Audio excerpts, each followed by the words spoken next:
The latest movie news and reviews to see or not to see.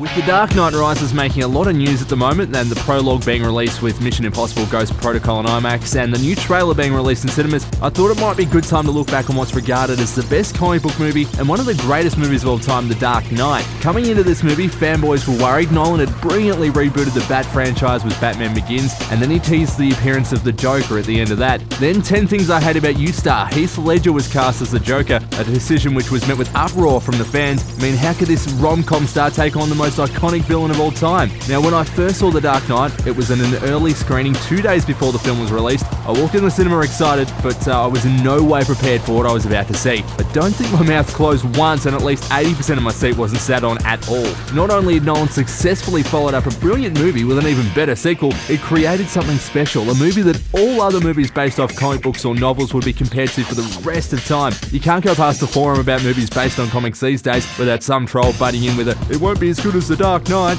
Heath Ledger's portrayal of the Joker is, well, frightening in some parts. The first scene where he explains how he got his scars still sends shivers down my spine no matter how many times I've seen it. It's a perfect combination of writing, directing, and amazing acting. He brings a frighteningly psychotic take on a character who's only really been portrayed as a less than serious bad guy in previous films and TV adaptations of Batman. Nolan gives us the Joker that's been shown in the comics for years, and it works. It really gave the franchise some credibility. A lot of people say that this film might not have been so successful if it hadn't been for the tragic passing of Heath Ledger shortly after the end of the filming. I guess we'll never know, but I think that with the raw power of this performance, that if we hadn't have lost him, he would have gone on to do some amazing things. But what we're left with is one of the most amazing performances by an actor of his, in fact, of any generation. Christian Bale returns with his much-debated gravel voice for Batman. Now, this copped a lot of flack over the few years since The Dark Knight was released. Personally, I think it's hard to listen to, but it's also a perfect fit. If he just talked like Bruce Wayne when he was Batman, someone's eventually going to say, you know who you really sound like? It's kind of like Clark Kent's glasses. Seriously, how is it that the citizens of Metropolis are all like, hey, you know, Clark Kent looks exactly like Superman. Oh, but wait, he's wearing glasses. It couldn't possibly him.